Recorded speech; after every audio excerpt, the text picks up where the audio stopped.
আসসালামু আলাইকুম দর্শক, শুভ সন্ধ্যা। একটা খুবই আবার বাংলাদেশের জন্য ডক্টর ইউনূস সরকার শাসন আমলের আবার একটা বাজে কালো দৃষ্টান্ত যদি বলি, সেই সময় আপনাদের সামনে হাজির হয়েছে।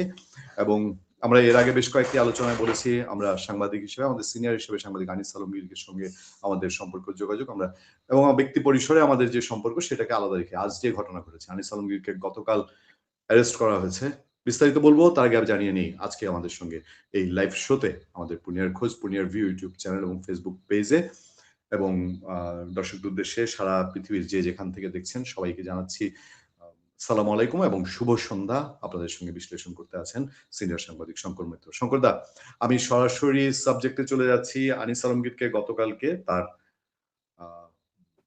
জিমনেশিয়ামের সামনে থেকে বা জিম থেকে ফেরার পথে নেওয়া হয়েছে তুলে, তখনও কোনো মামলা নেই, নেওয়া হয়েছে, বলা হয়েছে জিজ্ঞাসাবাদের জন্য নেওয়া হয়েছে। তারপরে সারা রাত তাকে ওখানে রাখা হলো। প্রক্রিয়াটাই কি? এবং এর পরে হঠাৎ শোনা গেল উত্তরা থানায় একটা মামলা হয়েছে। শুধু আনিস আলমগীর না, সেই মামলায় মেহের আফরোজ শাওন সহ আরেকজন মডেল এবং উপস্থাপক সেটা আসামি বলে আবেদন করা হয়েছে। আজ জানা গেল তাদেরকে সেটা নিয়ে কোর্টে পাঠানো হয়েছে। কোর্টে আনিস আলমগীর কথা বলেছেন। আমি সংক্ষিপ্ত করছি। সন্ত্রাস দমন, সন্ত্রাস বিরোধী আইনে সেই মামলা, আপনার মনে আছে মঞ্চ ৭১-এ সেই সময় সাংবাদিক একজন ছিলেন সেখানে, এই মঞ্জুর আলম পান্না, তারপর জেল থেকে বের হয়েছেন ৩টা মাসের বেশি ফাইট করে। পুরো ঘটনাটি আপনার কাছ থেকে আবার জানতে চাই এবং কেমন দেখলেন এই পরিস্থিতি। আমরা হেডলাইন করেছি, ডক্টর ইউনূস কি সারা বাংলাদেশকে কারাগার বানাতে চান? আদালতে বলেছেন সাংবাদিক আনিস আলমগীর এই প্রসঙ্গটি। আদালতে আনিস আলমগীরের গর্জন, শঙ্কর মৈত্রের বিশ্লেষণ জানতে চাই। শঙ্কর দা, ধন্যবাদ পূর্ণিয়া। আপনার মাধ্যমে আপনার দর্শক শ্রোতাদেরকে প্রীতীয় শুভেচ্ছা এবং শুভ সন্ধ্যা। আসলে এটা খুবই দুঃখজনক একটা ঘটনা। আমাদের একজন সিনিয়র সাংবাদিক আনিস আলমগীর, উনাকে গতকালকে সন্ধ্যার দিকে উনার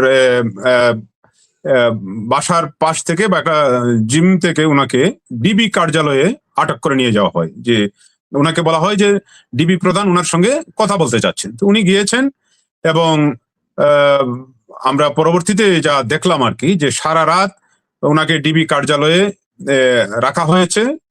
আর গতকালকে রাতে উত্তরার পশ্চিম থানায়, উত্তরার একটি থানাতে উনার ১৯০৪ জনের বিরুদ্ধে সন্ত্রাস বিরোধী আইনে একটি মামলা করা হয়েছে এবং সেই মামলায় আজকে গ্রেপ্তার দেখিয়ে আদালতে নেওয়া হয়েছে আনিস আলমগীরকে। এবং আদালতে নিয়ে ওনার ৭ দিনের রিমান্ড চেয়েছে পুলিশ। রিমান্ডের অর্ডারটা কি হয়েছে আমি এখনো জানতে পারি নাই। এই যে কিছুক্ষণ আগেই ওনাকে আদালতে নেওয়া হয়েছে এবং আদালতে আনিস আলমগীর ওনার বক্তব্য পেশ করতে পেরেছেন। উনি কিছু বক্তব্য রেখেছেন আদালতে এবং উনি আদালতে বলেছেন যে উনি কোনো দলের গোলামি করার জন্য সাংবাদিকতা করেন না। এবং উনি বলেছেন যে উনার বিরুদ্ধে যে অভিযোগগুলা এসেছে, উনি ফেসবুকে, উনি সামাজিক যোগাযোগ মাধ্যমে, টিভি টক শোতে, ইউটিউবের টক শোতে এসে উনি সরকারের নানাবিধ সমালোচনা করে বক্তব্য রেখেছেন এবং এইসব বক্তব্য ঘটনায় ক্ষুব্ধ হয়ে তার বিরুদ্ধে এই মামলা করা হয়েছে। উনি বলেছেন যে প্রধান উপদেষ্টা ডক্টর ইউনূসকে উদ্দেশ্য করে বলেছেন যে প্রধান উপদেষ্টা ডক্টর ইউনূস যদি সারা বাংলাদেশকে একটা কারাগার বানাতে চান তাহলে উনি বানাতে পারেন। আসলে এটা খুবই দুঃখজনক ঘটনা। আমরা দেখেছি যে ৫ আগস্টের পরে গণমাধ্যম এবং তার উপরে প্রধান উপদেষ্টা হিসাবে ডক্টর মোহাম্মদ ইউনূস দায়িত্ব নিয়ে উনি যে উপদেষ্টা পরিষদ গঠন করে উনি যে কার্যক্রম শুরু করেন, ওনার বিভিন্ন কার্যক্রম নিয়ে আলোচনা সমালোচনা তো আছেই। আনিস আলমগীর বিভিন্ন টিভি টক শোতে বা সোশ্যাল মাধ্যমে উনি সরকারের নানাবিধ কাজের সমালোচনা করেছেন, সরকারের বিভিন্ন ভুল ত্রুটি নিয়ে কথা বলেছেন, উনি ফেসবুকে এইসব নিয়ে লিখেছেন। তো এই কারণে যদি কারো বিরুদ্ধে সন্ত্রাস বিরোধী আইনে মামলা করা হয় তাহলে আর এখানে বাক স্বাধীনতা কি থাকলো? প্রধান উপদেষ্টাই তো বলেছিলেন যে এখন বাক স্বাধীনতা সময় এবং সবাই মুখ খুলে কথা বলতে পারছেন। উনি বলেছিলেন যে বিগত আওয়ামী লীগ সরকার, যে উনাদের ভাষায় যে ফ্যাসিস্ট সরকার, এই সরকারের আমলে আসলে কথা বলা যেত না। এখন সাংবাদিকরা কথা বলতে পারতেছেন এবং সাংবাদিকরা নির্মোহভাবে কথা বলতে পারতেছেন। আসলে এখানে একটা বিষয় বলতেই হয়, বিগত আওয়ামী লীগ সরকার বা অতীতের সরকারগুলাই সাংবাদিকদের উপর সবাই খেপা, সবসময় খেপা। সরকারের ভুল ত্রুটি তুলে ধরলেই এই সাংবাদিকের বিরুদ্ধে কোনো না কোনো অভিযোগ, মামলা, মোকদ্দমা, মারপিট এমন কিছু বাদ নাই যেটা সাংবাদিকদের উপর করা হয় না। বিগত আওয়ামী লীগ সরকার আমলেও ডিজিটাল নিরাপত্তা আইন সহ বিভিন্ন আইন করে সাংবাদিকদের উপর নিপীড়ন, দমন পীড়ন চালানো হয়েছে। আমাদের একটা বিশ্বাস ছিল এই অন্তর্বর্তীকালীন সরকার, ডক্টর ইউনূসের সরকার, যে একটা গণ অভ্যুত্থানের মাধ্যমে যে সরকার গঠিত হয়েছে, এবং এই সরকার তারা কথা দিয়েছিলেন তারা একটা নতুন বন্দোবস্তের মাধ্যমে এই দেশকে আগিয়ে নিয়ে যাবেন। ফ্যাসিস্ট সরকারের পতন হয়েছে, মানুষের বাক স্বাধীনতা থাকবে, মানুষ কথা বলতে পারবে, না কিছু তারা বলেছিলেন। কিন্তু আমরা কি দেখলাম, যে শতাধিক সাংবাদিকের বিরুদ্ধে মামলা দায়ের করা হয়েছে, এবং অনেক সাংবাদিক, 15-20 জন সাংবাদিক গ্রেপ্তার হয়ে কারাগারে আছেন। এবং মামলাগুলা কি হত্যা মামলার আসামি, বিভিন্ন সাংবাদিককে হত্যা মামলার আসামি করা হয়েছে। যে কয়েকজন সাংবাদিক সম্প্রতি সরকারের বিভিন্ন কাজের সমালোচনা করছিলেন, এর মধ্যে একজন হলেন আনিস আলমগীর। কিন্তু সর্বশেষ তাকেও গতকালকে যে প্রক্রিয়ায় গোয়েন্দা পুলিশ, যে প্রক্রিয়ায় উনাকে ডেকে নেওয়া হলো ডিবি কার্যালয়ে, মিন্টু রোডে ডিবি কার্যালয়ে, এটা আমাদের সেই আগের যে ডিবির প্রধান হারুনুর রশিদ ছিলেন, যাকে ভাতের হোটেলের হারুনুর রশিদ বলা হতো, তার কার্যালয়ে তাকে ডেকে নিয়ে তারপরে ভাত খাইয়ে ফটো সেশন করা হতো, সেই কুখ্যাত হারুনের মতো আবার দেখা যাচ্ছে এই ডিবি পুলিশ এই ধরনের কার্যক্রম শুরু করেছে। আমার কথা হচ্ছে, কারো বিরুদ্ধে, আমি এই দেশের একজন নাগরিক, আনিস আলমগীর এই দেশের একজন সিনিয়র সাংবাদিক, উনি একজন প্রথিতযশা সাংবাদিক। উনি সেই এরশাদের পতনের পর সেই যে নতুন ধারার যে সংবাদপত্র আজকের কাগজ প্রকাশিত হয়েছিল, সেই আজকের কাগজ থেকে তিনি সাংবাদিকতা এবং একজন ডার্ক সাইডের সাংবাদিক, উনি কূটনৈতিক রিপোর্টার ছিলেন, উনি একটা বিশ্ববিদ্যালয়ের শিক্ষক, উনি বাংলাদেশের যে কয়েকজন খুব কম সাংবাদিকের ভাগ্যেই জুটে একজন যুদ্ধের সংবাদ কাভার করার জন্য, উনি সেই ইরাক যুদ্ধের কাভার করা একজন সাংবাদিক। কালকে ডিবি পুলিশ তাদের কার্যালয়ে নিয়ে গিয়েছে, এবং যেভাবে তাকে সারা রাত ডিবি কার্যালয়ে রেখে আজকে বিকালে আদালতে হস্তান্তর করা হয়েছে, এটা তীব্র নিন্দা আমি জানাচ্ছি। এটা কোনো আইনগত প্রক্রিয়া হতে পারে না। আপনার ক্ষমতা আছে বলেই আপনি আরেকজনকে এইভাবে নিবর্তনমূলক আচরণ করবেন, তাহলে বিগত ফ্যাসিস্টের সঙ্গে আপনার তফাৎটা কি? আপনি যেসব বড় কথা বলে এসেছেন, মানুষের বাক স্বাধীনতা দিবেন, মানুষের মৌলিক অধিকার প্রতিষ্ঠা করবেন, তাহলে তো এখন কোনো কথাই বলা যাচ্ছে না। সরকারের তো নানা ভুল ত্রুটি আছে, তো এগুলো কি সমালোচনা করা যাবে না? সাংবাদিকের কাজেই তো প্রশ্ন করা।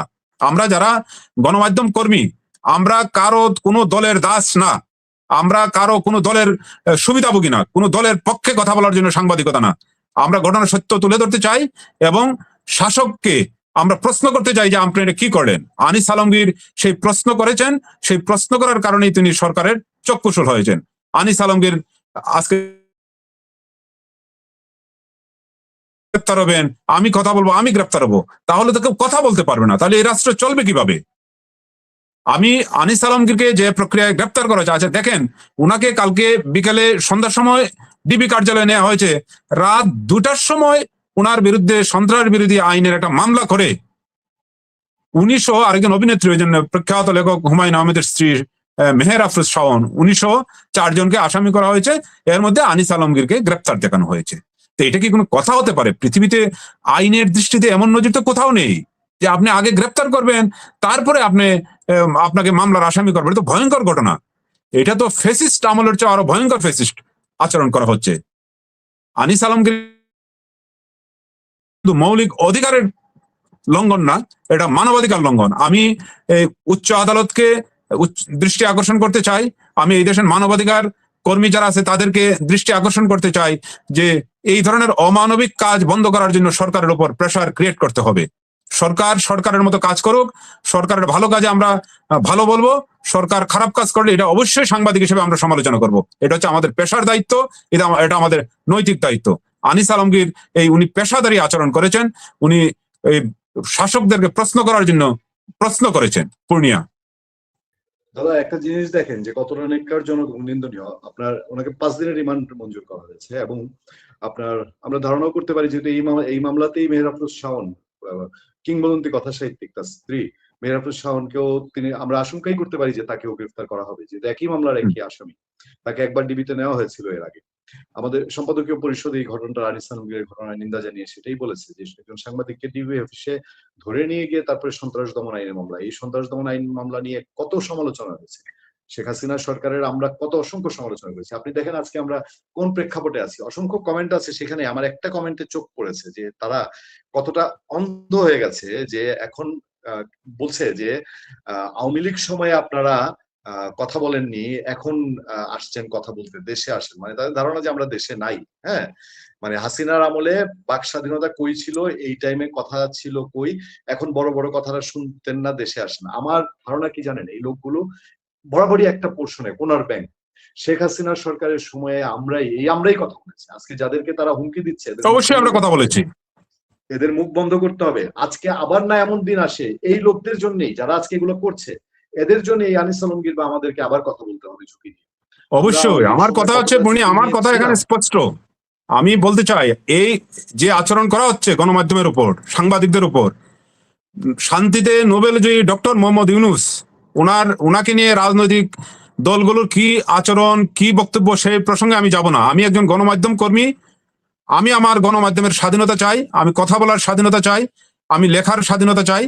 এবং ডক্টর মোহাম্মদ ইউনূসের কাছে আমাদের এটাই প্রত্যাশা ছিল যে উনি আন্তর্জাতিক খ্যাতি সম্পন্ন একজন ব্যক্তি, একজন শান্তিতে নোবেল জয়ী একজন ব্যক্তি। উনার কাছ থেকে উনি যেভাবে দমন পীড়ন চালাচ্ছেন, এই প্রত্যাশা উনার কাছ থেকে আমরা কখনো করিনি, উনার কাছে আমরা এটা কখনো চাচ্ছিলাম না, কিন্তু উনি এইসব রেকর্ড ব্রেক করছেন। আমার একটা প্রশ্ন দিয়েছে দাদা, এই যে এখন এই সব আলোচনা চলে গেল আনিস আলমগীরের দিকে, হ্যাঁ, মানে সাংবাদিকরা সব তো এটা নিয়ে মনোযোগী হবে, কেউ পক্ষে, তার বিপক্ষেও কিন্তু একদল সাংবাদিক আছে, এটা আমরা দেখেছি। এমন এমন রিপোর্ট হচ্ছে এদেরকে গ্রেফতার করতে হবে, আরো তালিকায় অন্যদের নাম, মাসুদ কামালের নাম, মঞ্জুল আলম পান্নার নাম, আব্দুল তুষারের নাম, কবে না অন্য সবারই নাম আসে। এখন আনিস আলমগীর আদালতে যে কথাগুলো বলেছেন, এই কথাগুলো যদি মানে মঞ্চ ৭১ যখন ধরা হলো এই সন্ত্রাস দমন আইন, সারা পৃথিবীর কিন্তু সংবাদ মাধ্যম কেন্দ্রিক যে সংগঠন, মানবাধিকার সংগঠন, তারা কিন্তু বিবৃতি দিয়েছে যে এটা ঠিক না। সরকার কিন্তু, তাহলে বোঝা গেল আজকে গতকালের ঘটনায় যে সরকার এটা তার গায়েই মাথা নেই, কোনো পাত্তাই দিচ্ছে না, যে সবাই জায়গায় যে নিন্দনীয় হচ্ছে এটা সে পাত্তাই দিচ্ছে না। তাহলে এটার কি মূল্য একদিন তাকে দিতে হবে না? যেটা শেখ হাসিনা সরকারের সময় আমরা বারবার বলেছি, বলার পরেও সরকার শুনেনি। এখন একটা ইলেকশন সামনে, যদি বলি তাহলে তো তার মেয়াদ শেষের হওয়ার কথা, তাহলে কি তার মেয়াদ শেষ হয়নি? পুনিয়া, এখানে একটা কথা বলি, দেখেন, আপনিও মাঠের রিপোর্টার ছিলেন, আমিও মাঠের রিপোর্টার ছিলাম। আমরা কিন্তু কম দেখি নাই, কম ক্ষমতা দেখি নাই। এরশাদ বিরোধী আন্দোলনের সময় আমরা কলেজ স্টুডেন্ট, কলেজে পড়াশোনা করছি, তখন আমরা ইউনিভার্সিটিতে আসি নাই, কিন্তু এরশাদ বিরোধী আন্দোলনে আমরা মাঠে সক্রিয় ছিলাম। তারপরে প্রফেশনাল জীবনে সেই 15-20 বছর 25 বছর ধরে আমরা মাঠে থেকে অনেক কিছুই দেখলাম। কত ক্ষমতাশালী আমরা দেখছি না? ক্ষমতা চিরস্থায়ী না, এটাই হচ্ছে সবচেয়ে বড় সত্য, এবং ইতিহাসের সত্য। ইতিহাস শাসকরা এটা মনে রাখে না। আজকে আপনার ক্ষমতার জুড়ে যেভাবে দমন পীড়ন চালাচ্ছেন গণমাধ্যমের উপর, এবং গণমাধ্যমকে যেভাবে বিভক্ত করে ফেললেন, যেভাবে সাংবাদিকতাকে জিম্মি করে ফেললেন, এটার পরিণতি তো কোনো দিকেই ভালো হবে না, না শাসকের জন্য ভালো হবে, না দেশের জন্য ভালো হবে। আমি আমার গণমাধ্যম কর্মী এবং গণমাধ্যমের ভাইদের বলতে চাই যে সাংবাদিকতা করা অপরাধ না, সত্য কথা বলা অপরাধ না, সত্য বলতে হবে, না হয় দেশ আগাবে না, সমাজ আগাবে না। এই অসংখ্য ঘটনায় এই গত 16 মাস ধরে আমরা দেখলাম, অনেক অপকর্ম হয়েছে, অনেক সুনির্দিষ্ট দুর্নীতির অভিযোগ রয়েছে। এইগুলা যদি আপনি প্রশ্রয় দেন, গণমাধ্যম কর্মীরা যদি এগুলা নিয়ে কথা না বলতে পারে, মিডিয়াতে যদি এগুলা না আসে, তাহলে মিডিয়ার ক্ষতি নেই। আমি সাংবাদিক হিসেবে আমার ব্যক্তিগতভাবে কোনো ক্ষতি নেই, কিন্তু দেশের ক্ষতি আছে, এই দেশের ক্ষতি আছে।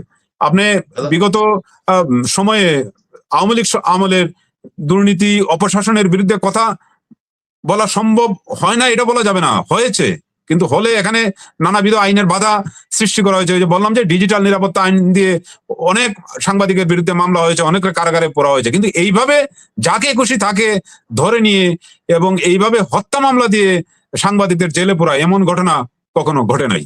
কাজেই এখন যারা ক্ষমতার দম্ভ দেখাচ্ছেন, ক্ষমতার দেখাচ্ছেন, পাওয়ার দেখাচ্ছেন, এটার পরিণতি তো ভালো হবে না। আর আমি ডিবি পুলিশ প্রধান, ওনাকেও আমি মনে করে দিই হোটেল নাম যার বিশেষণ হয়েছিল, যাকে হাউন আঙ্কেল হিসেবে বিশেষায়িত করা হয়েছিল, উনি যেন ভুলে না যান সেই হারুনদের কথা। উনি যেন পুলিশের বিধিবদ্ধ নিয়ম অনুযায়ী আচরণ করেন, উনি যেন সাংবিধানিক ভাবে একজন মানুষকে সুরক্ষা দেওয়ার জন্য আচরণ করেন, উনি যেন হারুন আঙ্কেল না হন, কারণ হারুনের পরিণতি জানেন। ওনার প্রতি আমার এই অনুরোধ। আমি আমার যতটুকু মনে পড়ে, জাস্ট এই মুহূর্তে এট এ গ্ল্যান্স আমার মনে আছে ডিবি হারুন যেদিন গয়েশ্বর রায় আহত হওয়ার আধা ঘন্টার মধ্যে আমরা পূর্ণিয়ার খোঁজ, আমাদের যে ইউটিউব চ্যানেল এবং ফেসবুক পেজ তখন ছিল, আমরা সঙ্গে সঙ্গে সেটা প্রতিবাদ করে কন্টেন্ট করেছি। অন্যায়, সেটা অবিচার, আমাদের সাংবাদিকতার জায়গা থেকে। ভাতের হোটেল নিয়ে না হলেও আমার 10টা কন্টেন্ট আছে।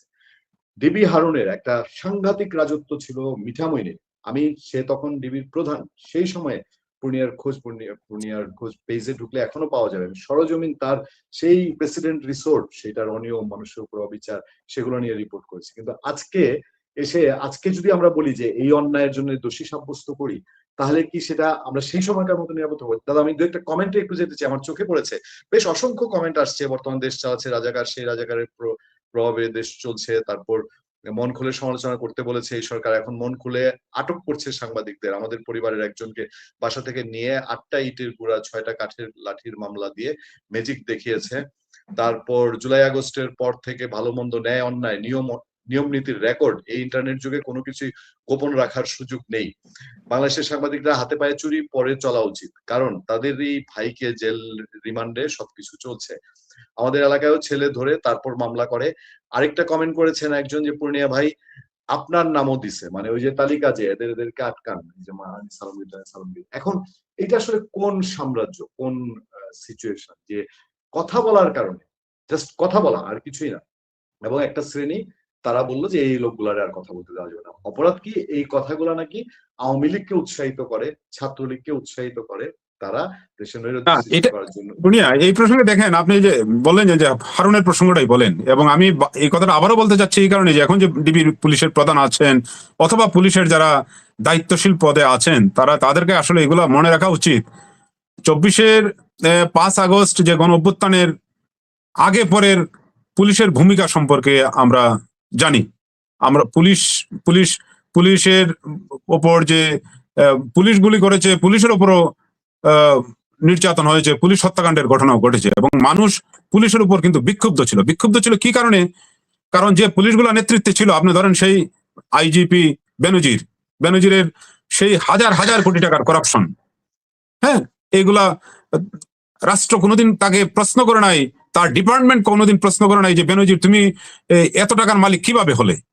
বেনজির তো আর একদিনে আইজিপি হয়ে যায় নাই, বেনজির তো একদিন আর র্যাবের প্রধান হয়ে যায় নাই। সে তো পুলিশে ঢুকছে, এত বছর চাকরি করে সে যে হাজার হাজার কোটি টাকা সম্পদ সে করলো, কেউ কিন্তু প্রশ্ন করে নাই। ঠিক একই অবস্থা দেখেন হারুনের, সেই তার এলাকায় যে কি প্রেসিডেন্ট রিসোর্ট নামে যে 100 কোটি টাকা খরচ।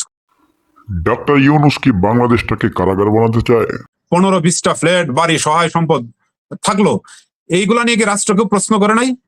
এইগুলা কি দেখে নাই রাষ্ট্রের অন্যান্য সংস্থা? দুর্নীতি দমন কমিশন বা পুলিশের তো অন্তত 10টা অর্গানাইজেশন আছে যারা এগুলা দেখার কথা। পুলিশের সিআইডি আছে, ডিবি আছে, এসবি আছে, তাদের একজন কর্মকর্তা যে আমাদের হারুন, আমাদের সমসাময়িক, আমাদের মানে ইয়ারমিট, সেই হারুন পুলিশে চাকরি করে এমন কয় টাকা বেতন পেল যে সে প্রেসিডেন্ট রিসোর্টের মতো 100 কোটি টাকা খরচ করে সে বিশাল রিসোর্ট বানালো। তারপরে তার ঢাকা শহরে এত সম্পদ, অমুক জায়গায় এত সম্পদ। এইগুলা কি পুলিশ সাহেবরা দেখেন নাই? এখনকার যে পুলিশ যারা রয়েছেন, আমাদের একটা ধারণা ছিল যে 24-এর গণ অভ্যুত্থানের পর পুলিশের মধ্যে সেই চেতনা ফিরে আসবে, পুলিশ অন্তত তার নৈতিক দায়িত্ব পালন করবে, তাদের অতীতের ভুল ভ্রান্তি সংশোধন করে পুলিশ একটা রাষ্ট্রের স্বেচ্ছা এবং সেবাধর্মী প্রতিষ্ঠান হিসেবে আবির্ভূত হবে। কিন্তু আমরা কি দেখছি? সেই পুলিশের মতোই রয়ে গেছে, পুলিশ সে আগের মতোই রয়ে গেছে। সে হারুনের জায়গায় আরেকজন এসেছেন, সেই থানার ওসি সাহেবদের দৌরাত্ম্য এখনো রয়েছে, সেই দারোগা সাহেবের দৌরাত্ম্য এখনো রয়েছে, সেই মিথ্যা মামলা এখনো রয়েছে। কেন? আমরা তো পুলিশকে এগুলা থেকে সংশোধন হয়ে আসার জন্য আমরা চাচ্ছিলাম, এবং এই সংশোধনের জন্যই তো 24-এর গণ অভ্যুত্থান হয়েছে। এই পুলিশের অবস্থা। তারপরে দেখেন যারা যে অংশ, যে ছাত্ররা এই তাদের সরকারের কোনো অন্যায় কার্যক্রমের বিরুদ্ধে কথা বললেই তারা তাকে ফ্যাসিস্টের সহযোগী বানিয়ে ফেলছে, তাদের কোনো কার্যক্রমের বিরুদ্ধে কথা বললে ফ্যাসিস্টের সহযোগী বানিয়ে ফেলতেছে। এটা তো তাদের বোঝা উচিত যে তারাও সারা জীবন তো ক্ষমতায় থাকবে না, ক্ষমতা তো আবার উচিত হচ্ছে রাষ্ট্র গঠন করা। এই ছাত্র যারা আন্দোলনকারী ছাত্ররা, তাদের উচিত হচ্ছে এখানে মত প্রকাশের স্বাধীনতা নিশ্চিত করা। আপনার সেই বিখ্যাত দার্শনিক যে সম্ভবত ভলতেয়ারের একটা বিখ্যাত উক্তি আছে না, যে আপনার সর্বশেষ বক্তব্য প্রকাশের জন্য আমি আমার জীবন দিতে প্রস্তুত, যাতে এটা যেন বাধা সৃষ্টি না হয়। আমি এই ক্ষেত্রে ছাত্রদের উচিত আজকে কি ছিল, তারা ছিল যে মানুষের বাক স্বাধীনতা, সংবাদ মাধ্যমের স্বাধীনতা, এগুলা নিশ্চিত করার জন্য তাদের আন্দোলন করা উচিত, এগুলা দাবি জানানো উচিত। কিন্তু তা না করে তারা যাকে তাকে ফেসিস্ট বানাচ্ছে, যার তার মুখ বন্ধ করছে, তাকে কি বলছে যে আনিস আলমগীর ছেড়ে দেওয়া হলে তাকে গণদোলাই দেওয়া হবে, ডাকসুর এক সদস্য বলছে। চিন্তা করা যায়? স্বরাষ্ট্র মন্ত্রণালয় ঘেরাও করা হবে। হ্যাঁ। আইন শৃঙ্খলা পরিস্থিতি দেশের তো জানেন কি অবস্থা, দেশের এই আইন শৃঙ্খলা পরিস্থিতি নিয়ে মানে পয়েন্ট টু পয়েন্ট আর বলার অপেক্ষা রাখে না। বিশেষ করে ইনকিলাব মঞ্চের ওসমান হাদির ঘটনার পরে এটা আর কোনো কিছু বাকি রাখে না। সেই সময় এসে যে ঘটনা ঘটছে, ফাঁকে আমি একটু বলে নেই, আমার হাতে একটা নিউজ আছে, সেটা চ্যানেল 24 এর একটা ফটোকার্ড। সেই ফটোকার্ডটা মাহফুজ আলম, সদ্য পদত্যাগী উপদেষ্টা, তার ফটোকার্ড দিয়ে চ্যানেল 24 বলছে যে আরেকটি লাশ পড়লে আমরাও লাশ নেব। মাহফুজ আলম, আপনি আর একটু বলি আপনাকে যে আজকে প্রধান নির্বাচন কমিশনার তিনি বলছেন যে এই হাদির মতো দু একটা ঘটনা এগুলো সবসময় ঘটে, রেফারেন্স দিয়েছেন শাহ ইয়াসিন কিবরিয়া মারা গেছেন, আরো এই ধরনের নির্বাচনকালীন সময়ে হয়েছে, হাসানুল্লাহ মাস্টারের ঘটনা তিনি রেফারেন্স দিয়েছেন, এগুলো ঘটতেই পারে, এটা কোনো বিষয় না। মানে এই যখন আইন শৃঙ্খলা পরিস্থিতি, তখন এইসব দায়িত্বশীল জায়গার মানুষরা যখন এটাকে হালকাভাবে দেখে, তখন আর কি জানার অপেক্ষা থাকে? আমিও এটা দেখলাম আর কি। আমাদের প্রধান নির্বাচন কমিশনার সম্ভবত নাসির উদ্দিন সাহেব এই কথা বললেন যে হাদির ঘটনাটা বিচ্ছিন্ন ঘটনা। আমি ওনার বক্তব্যের সঙ্গে একমত না। হাদির ঘটনাটা বিচ্ছিন্ন ঘটনা না। একটা মানুষকে প্রকাশ্যে দিবালুকে মেরে ফেলা হবে, এটা বিচ্ছিন্ন ঘটনা হতে পারে না। হাদি 24-এর গণ আন্দোলনের, গণ অভ্যুত্থানের একজন অন্যতম নেতা। তাকে কেউ পছন্দ করে কেউ করে না, সেটা হলো ভিন্ন জিনিস। তার অপরাধ, সেটা আইন দেখবে, আইনের বিষয়। কিন্তু তাকে এইভাবে মেরে ফেলা হবে এবং এমন সময় মেরে ফেলার চেষ্টা করা হবে, এবং এমন সময় যখন প্রধান নির্বাচন কমিশনার, নির্বাচনী আইনে আছে যে শিডিউল ঘোষণার পর সবকিছু আসলে নির্বাচন কমিশনের অধীনে চলে যায়, কাজেই উনার এখন বিশাল দায়িত্ব এবং এই দায়িত্ব উনাকেই নিতে হবে।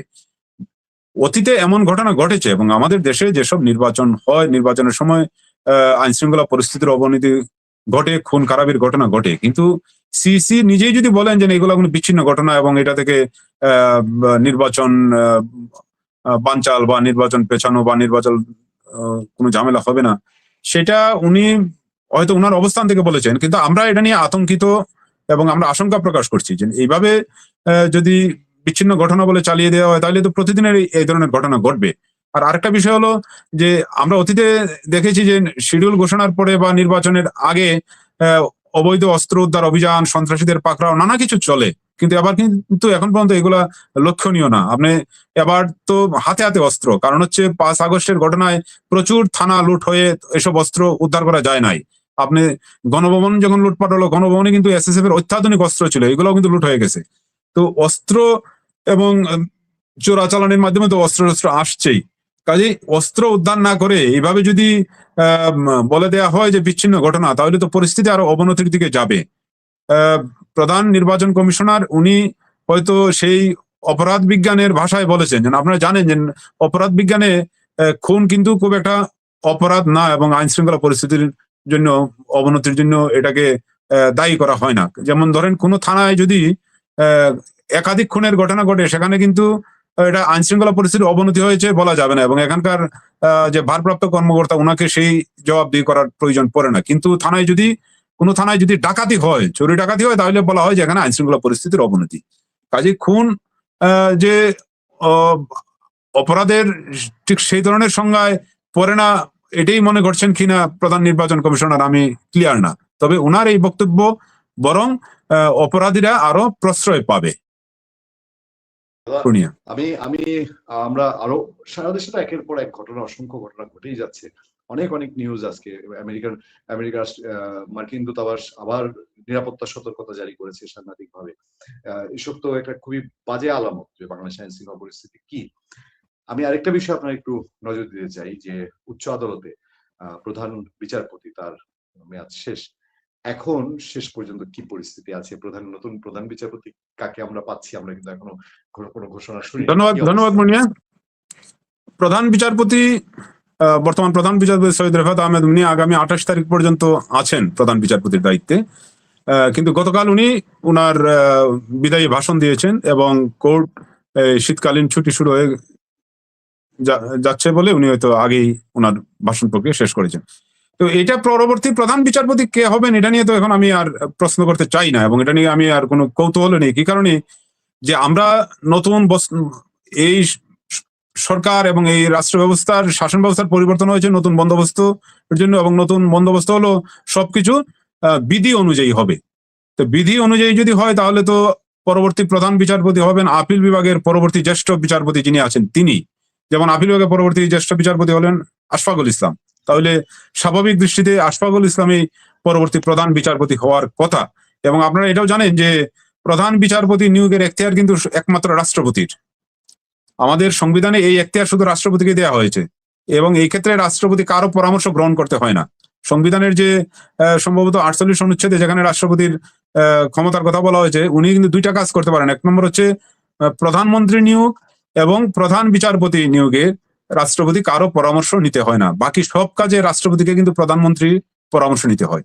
তো চিফ জাস্টিস নিয়োগের ক্ষেত্রে রাষ্ট্রপতির একক ক্ষমতা, উনি যাকে খুশি তাকেই, মানে অবশ্যই যোগ্যতার সাপেক্ষে, যা কাউকে প্রধান বিচারপতি নিয়োগ করতে পারেন। যেমন ধরেন এত বছরের রেওয়াজ ছিল, বাংলাদেশের ইতিহাসের রেওয়াজ ছিল হলো আপিল বিভাগের বিচারপতিকে, জ্যেষ্ঠতা লঙ্ঘন হয়েছে অতীতে অনেকবার, কিন্তু প্রধান বিচারপতি করা হয়েছে আপিল বিভাগের বিচারপতিকে। 5 আগস্ট গণ অভ্যুত্থানের পর ইন্টারিম সরকার দায়িত্ব নেওয়ার পর প্রধান বিচারপতি হিসাবে বর্তমান যে প্রধান বিচারপতি সৈয়দ রেফাত আহমেদকে নিয়োগ দেওয়া হলো, তিনি কিন্তু আপিল বিভাগের বিচারপতি ছিলেন না। একদিনের জন্য তিনি আপিল বিভাগে মামলা পরিচালনা করেননি, তাকে সরাসরি হাইকোর্ট থেকে প্রধান বিচারপতি করা হয়েছে। এবং তিনি এই রেকর্ড ভাঙলেন বাংলাদেশের ইতিহাসে, যে আপিল বিভাগের একদিনের জন্য বিচার কার্য পরিচালনা না করেও প্রধান বিচারপতি হওয়া যায়। আমি আবারও বলছি, সংবিধানে কিন্তু এটা বলা আছে, রাষ্ট্রপতি যে কাউকে প্রধান বিচারপতি বানাতে পারেন। উনি আপিল বিভাগের হতে পারেন, হাইকোর্ট বিভাগের হতে পারেন, উনি ডিস্ট্রিক্ট জাজও হতে পারেন। কিন্তু রেওয়াজ ছিল আপিল বিভাগের একজন বিচারপতিকে প্রধান বিচারপতি করা। এবং ভদ্রতা সভ্যতার হচ্ছে এইটাই যে আপিল বিভাগের জ্যেষ্ঠ বিচারপতিকেই প্রধান বিচারপতি করা। কিন্তু আমাদের এখানে এটা অতীতে আওয়ামী লীগ বলেন, বিএনপি বলেন, সবার আমলেই এই রেওয়াজ ভঙ্গ হয়েছে। তা আমরা চাই এই রেওয়াজ যেন আর ভঙ্গ না হয়। এখন যেন নিয়ম নীতি অনুযায়ী চলে, আপিল বিভাগের জ্যেষ্ঠ বিচারপতি যিনি আছেন তিনিই যেন প্রধান বিচারপতি হন। আইনজীবীরাও একই কথা বলছেন, আইনজীবীদের সঙ্গে আমরা কথা বলেছি, তারাও একই কথা বলেন। সেই অনুযায়ী আমরা ধারণা করছি যে জাস্টিস আশফাকুল ইসলাম হয়তো পরবর্তী প্রধান বিচারপতি হতে পারেন। পূর্ণিয়া। দাদা দুঃখিত, আমরা দীর্ঘ সময় আপনার বিশ্লেষণ জানলাম। আবারও এই আজকের দিনে আনিস আলমগীরের গ্রেফতার, কারাগার, রিমান্ড এবং সংবাদ মাধ্যমের এই যে একটা তটস্থ অবস্থা, একটা শঙ্কা সারাক্ষণ সাংবাদিকদের। এখন আমি জানি না যে এই সিচুয়েশনটা আমরা কি হিতাহিত জ্ঞান আমরা হারিয়েছি, যে বলবে যে আমরা কিছু বুঝতে পারছি না, মানে আমরা কি ভিন্ন গ্রহে চলে গেছি, যে আমরা আমাদের কি ভুল হচ্ছে, যে আমরা কি সত্যিটা দেখতে পারছি না, আমাদের চোখে কি চশমা পড়ে গেছে। এখন একটাই তাদের অভিযোগ যে এগুলো দেখা কি অন্যায় দেখা, শেখ হাসিনা আওয়ামী লীগের দৃষ্টিতে দেখা। আমরা তো আওয়ামী লীগ শেখ হাসিনাকে আপনি এখন এনে ক্ষমতা দিয়ে দেন, এই কথা কি কেউ বলে যে তাকে ক্ষমতায় ফিরিয়ে দেন? তাকে সবাই বলছে যে আপনি পারছেন না, সেটা ধরিয়ে দেওয়া হচ্ছে। এখন আপনি পারছেন না, এইটার জন্য সাংবাদিক আনিস আলমগীর যে প্রেক্ষাপটের মধ্যে দিয়ে গেলেন, দেখেন দেশে গত কয়েকদিনে একটা ইস্যুর পরে ইস্যু, বেগম খালেদা জিয়া অসুস্থ হলেন, তারপরে এর মধ্যে দিয়ে তারেক রহমানের দেশে আসা ঘোষণা হলো, তার মধ্যে দিয়ে ওসমান হাদির ঘটনা ঘটলো, 2 উপদেষ্টা পদত্যাগ করলেন, তাদের দুর্নীতি নিয়ে অভিযোগ উঠলো। এখন আবার সবকিছু ছাপিয়ে এটাকে নেওয়া হলো এই যে অপারেশন ক্লিন হার্ট ফেজ 2, এবং তার মধ্যে দিয়ে এই যে আনিস আলমগীর ধরা এবং মেহের আফরোজ শাওন সহ আরো কয়েকজনের নামে মামলা। আমি জানি না দেশ কোন দিকে যাবে, কতটুকু ভালো তারা বুঝছেন। আপনারা আজকের জন্য আপনাকে ধন্যবাদ জানাচ্ছি। অসংখ্য দর্শক অসংখ্য কমেন্ট ছিল, আমি সেগুলো আজকে আর উত্থাপন করলাম না। আপনার প্রতি কৃতজ্ঞতা জানিয়ে এবং আপনার সার্বিক সুস্থতা এবং মঙ্গল কামনা করে আজকের মতো বিদায় নিচ্ছি। ধন্যবাদ বুনিয়া, আপনার দর্শক শ্রোতাদেরকেও আমার পক্ষ থেকে আবারও ধন্যবাদ এবং শুভেচ্ছা। ভালো থাকবেন সবাই। নমস্কার।